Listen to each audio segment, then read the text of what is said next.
Hi there, this is Al. Today we're looking at Miraidon upgrades, question mark, exclamation mark. We're gonna look at some of the new cards, specifically some good electric ones coming in the next special set we're getting, which is Black Bolt, White Flare. We're gonna be going over this, how the Miraidon deck has differed and stuff now with these possible upgrades or different ways to play it with a new engine being brought back.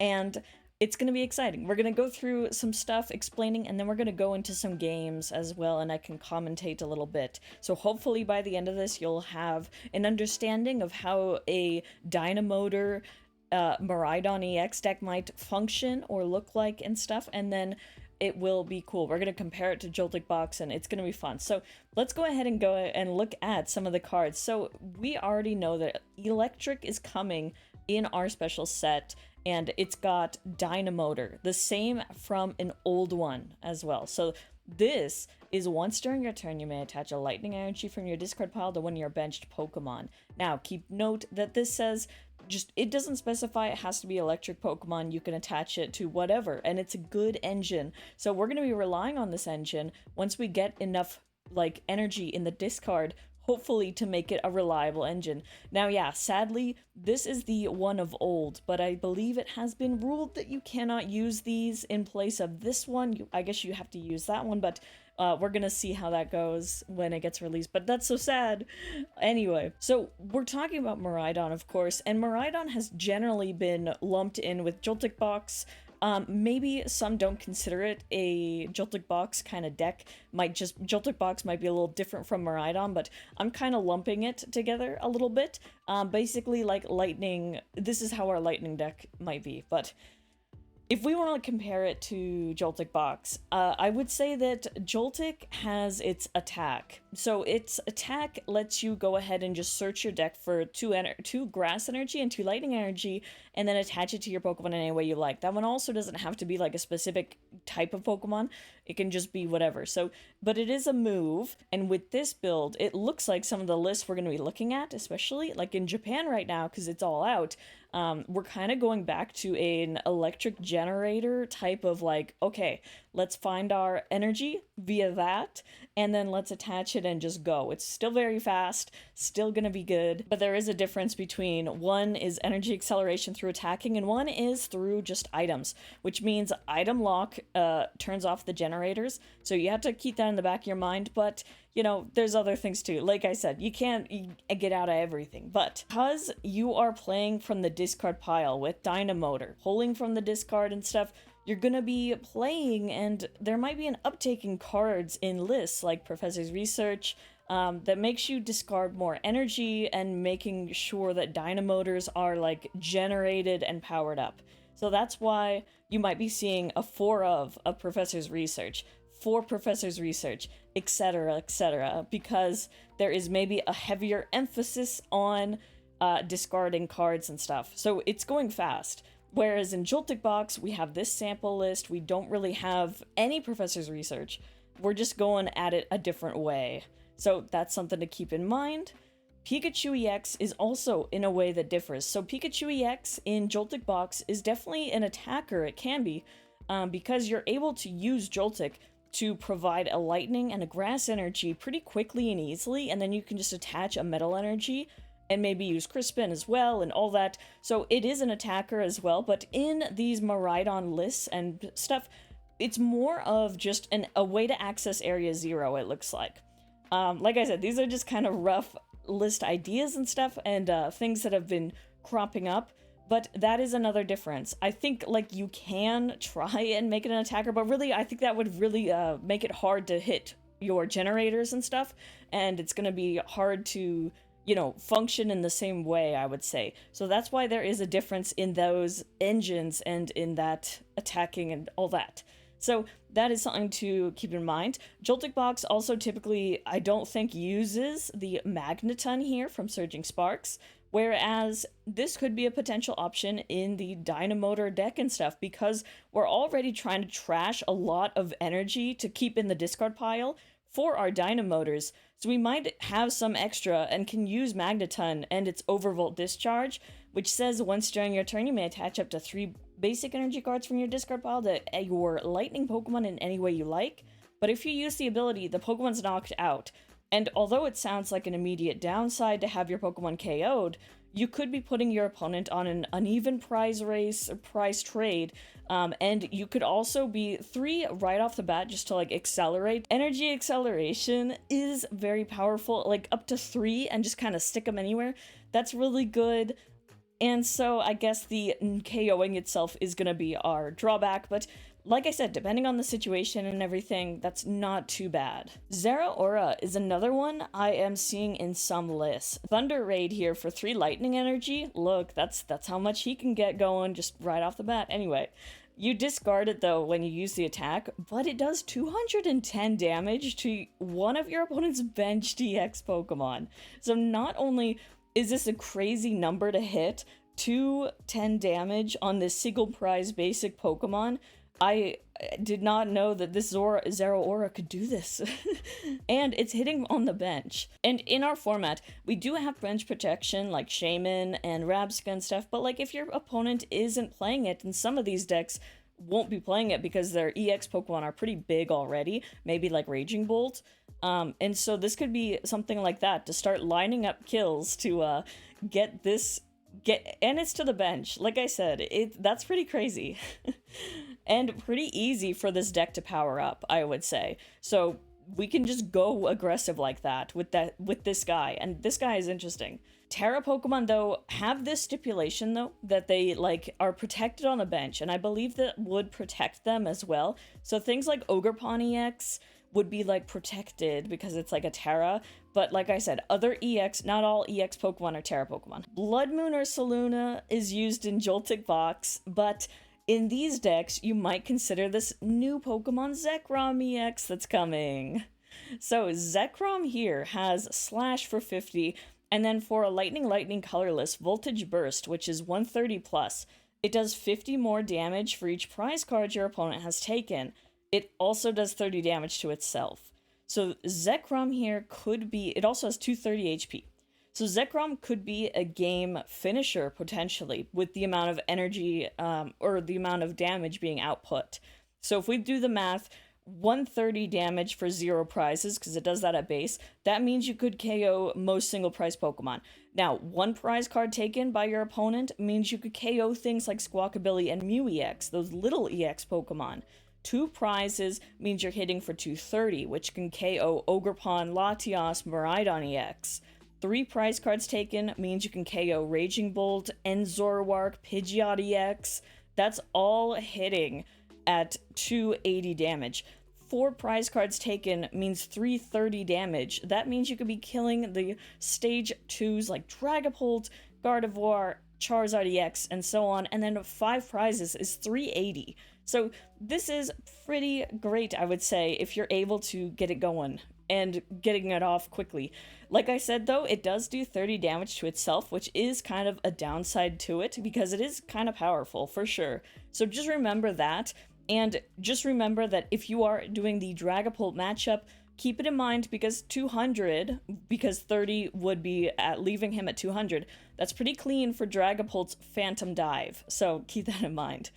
But hey, in this format, in this thing, do we need bench protection for our guys? We'll see. I mean, like, I think it's pretty good. We do have a lot of bench protection options, and you could consider it. Some of the lists so far do not bother really running it, but I have seen this Thundurus, though. So this Thundurus has adverse weather. As long as this Pokemon's in the active spot, prevent all damage done to your bench Pokemon by attacks from your opponent's Pokemon. So that is very interesting. I think we could, that could be something. I saw it and I was like, what is this guy? Who is he? Where is he from?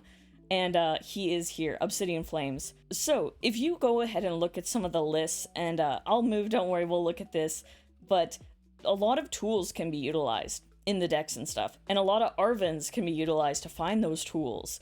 And some could be things like our air balloon, such as the one where it gives, if it's attached to a Pokemon, the retreat cost is 2 less, We also see Future Booster Energy Capsule for like Iron Hands EX potentially, giving it free retreat and some extra damage output. But then like Bravery Charm could also help Pokemon out like Miraidon, because Miraidon is still kind of low HP at 220, but if you put a Bravery Charm on it, it can go up to 270, and that can like make it survive a hit from this guy. When I was playing against myself, Raging Bolt v Miraidon, Slitherwing is a good attacker because the electric Pokemon are weak to fighting. Raging Bolt itself is a dragon type, but Slitherwing is fighting, and its Burning Turbulence attack does 120, but it's hitting for weakness, which means it does 240. It also does 90 to itself, and the opponent is burned. This thing could be a scary threat, especially as an answer. And yeah, some decks do run Latias EX and are trying to get a lot of bench Pokemon via Area Zero and stuff, potentially, but you can also go ahead and use the Air Balloon, especially if you have deck lists where you aren't going for an Area Zero Latias, you know, give free retreat sort of thing. So here's some of the lists that we can see. Before we do, let me get a little out of the way or something, or bring this over. So as you can see here, we have 1 or 2 Zekrom. You don't really need a lot. Like I said, this is a good end game finisher, I want to say. Then you have the Pikachus for that Area Zero unlock. We have 14 energy, and that's right. If you're doing this Dynamotor or electric generator build that you're aiming for, like here, we got 4 electric generators. You're gonna want tons of energy, and that is the old Miraidon I think most people know. But he's coming back. We also have some support. We have 2 Miraidon, 2 Iron Hands. These are our main attackers, I would say. And so that is something to keep in mind. Prime Catcher is a great A spec no matter what usually, and it can be here. We also have an inclusion of an Iron Bundle, which could be relevant at times for trying to get the right, like just moving a Pokemon from your opponent's active. But it's stuff to consider. And then we have a 2/2 of the Dynamo and Eelektrik, and then a little sneaky Magneton. Same deal here, not too different. This is the one with the Zeraora included, as well as Thundurus. This also has the 2/2 line. This has 2 Zekrom. It's also got the Balloon 13 energy, lots of research, electric generators. Secret Box is the A spec. And then this one is, again, same deal. We don't see Professor's Research or anything. Or, yes, we do. We have him right here. I was looking at Carmine. So, 4 Carmine is interesting. We don't see too much. But this one has the Zeraora as well as, you know, 2 Zekrom. So, he can be definitely an attacker still. I guess I should have said that. He definitely can be. He doesn't have to be, you know, oh, my opponent has taken 5 prizes. Time to send out my Zekrom. I think, especially through the middle, like, even if your opponent has taken 2 prize cards, he's still outputting a lot of damage. So it really is good, and that's something to consider. This one has a 3/3 Dynamo and Electric, but yeah, Mew is in all of them. It looks like this also has Prime Catcher. This has the electric generators, cool stuff. 2 balloons, all that. So hopefully that explanation and detailing of the deck overview was pretty decent for you. We can go ahead and go into a game where I was just playing with myself and stuff, doing Raging Bolt v Miraidon. All right, let's go ahead and review a game together. I've got recorded and sped up on 2x speed. On the Raging Bolt side, there was some Pokemon already in hand, including the Baby Raging Bolt, the Slitherwing, and a Hoot already, and Fan Rotom we can use. The Slitherwing I was happy to get out because, like I said, in this matchup, the Lightning Pokemon are weak to the fighting, and we can just easily kind of get it as a response or to just go for it. And then from the Fan Rotom, deciding to grab Ditto and the Hoot and Noctowl, I believe. Since Mew has free retreat, very easy to utilize Ditto in the active spot. Its ability lets it go ahead and search your deck for like a basic to replace it, and then put the Ditto in the trash. So I decided to go ahead with a Raging Bolt, but in hindsight, I think I should have done Ogerpon, because this really comes up in this game, but Ogerpon is the out to use Noctowl and Area Zero. I went ahead and did search for some energy, but you're gonna see I was kind of hurting without the Ogerpon and stuff, but decided to attach the Slitherwing and then go ahead and pass it off, leaving that big Raging Bolt there, and then going towards the Miraidon side next. On Miraidon side, let's see.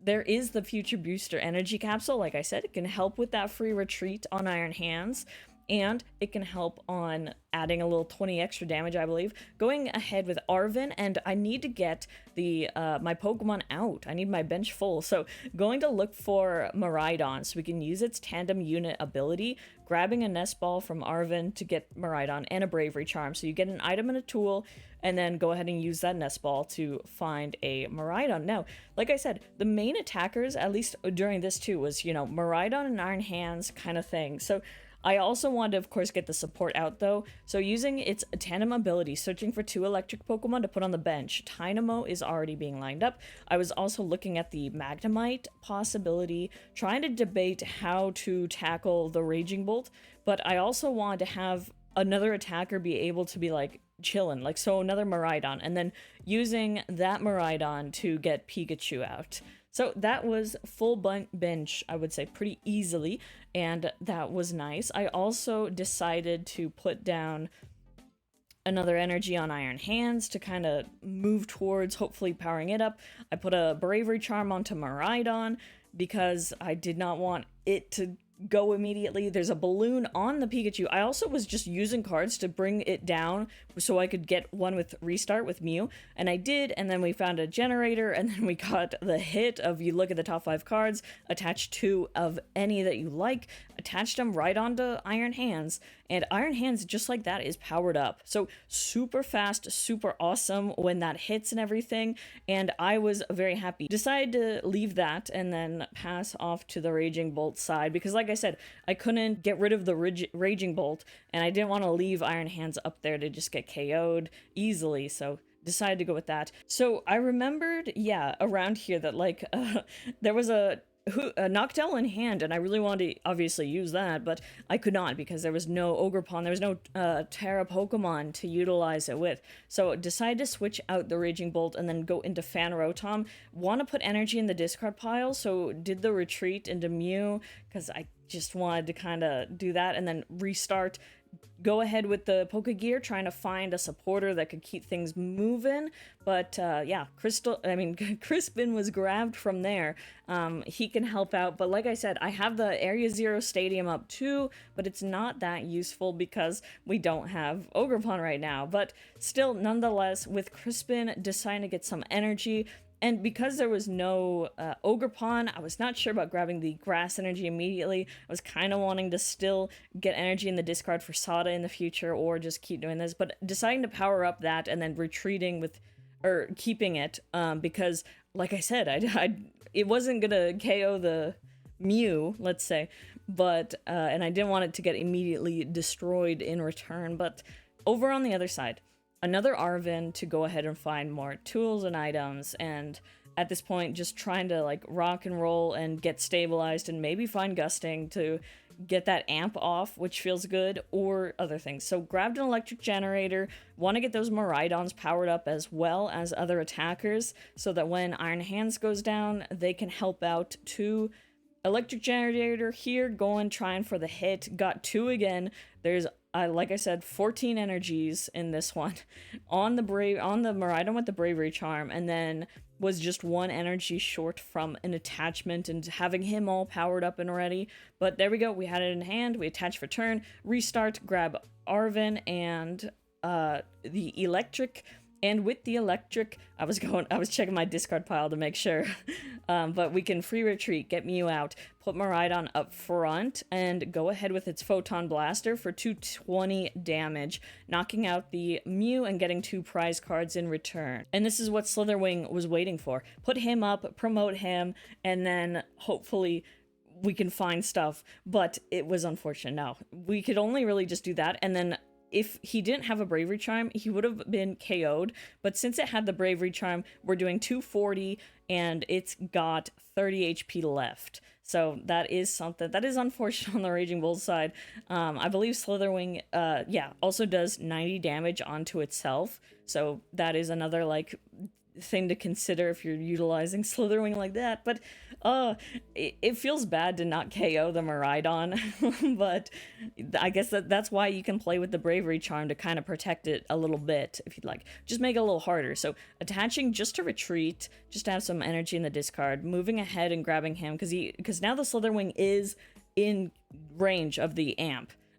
Going ahead though, first using Dynamotor to attach onto Miraidon, and then having another Arven. My goodness, so many Arven. We're, I think, out of tools, but grabbing a Ultra Ball. Yeah, the Slitherwing being in range is pretty good after the attack. So go amp you very much for 2 prize cards rather than just 1. Feels really good. On the Raging Bolt side, like I said, hurting for our Ogre Pawn to like unlock features, unlock our Noctowl and everything. So I was kind of a fool in that regard, but this is why you can learn from my mistakes. We're kind of showing off though the Miraidon deck, but with it there was not really anything I could do. I had the Ultra Ball and the Noctowl and Grass Energy, and I was like, I don't know if I want to actually like Ultra Ball it away. And so all I had in hand was the Ultra Ball, a Grass Energy, and Noctowl. I decided to Ultra Ball that away and go for Fezandipity to be able to draw 3 cards, like I said, but it fills the bench spot. So, you know, I was still locked out of potentially Ogre Pawn and then the Noctowls. Potentially, and so did Fez, but like I said, it kind of wasn't getting there. It was kind of unfortunate and clunky for Raging Bolt on this end, thanks to my like not having the Ogre or something, but deciding to put energy onto the Baby Raging Bolt. The Baby Raging Bolt in this stuff can hit the Dynamo easily. The Eelektrik is vulnerable to it, but aside from them, the Miraidon, the big basics are indeed big. So on the Miraidon side, went ahead and trying to map out the game plan, just having boss and then amping. That's the game plan. And that's the game. A very quick one. Well, I will say that is that. And I hope this was helpful and enjoyable. I really hope so. I really want to make, you know, good content for people to make things a little easier to understand, as well as hopefully make it look fun that you want to play and try it out too. I would love to hear your thoughts as well. So definitely leave them below. Let me know your thoughts on what you would play or add, or if you're looking forward to this or so on, you know? I would love to hear it. So thanks again for watching though. Don't forget to leave a like if you enjoyed the video. It helps so much. If you want to subscribe for more, I hope to and continue to do more for the TCG content and other stuff. But yeah, thank you again. I hope you have a great day.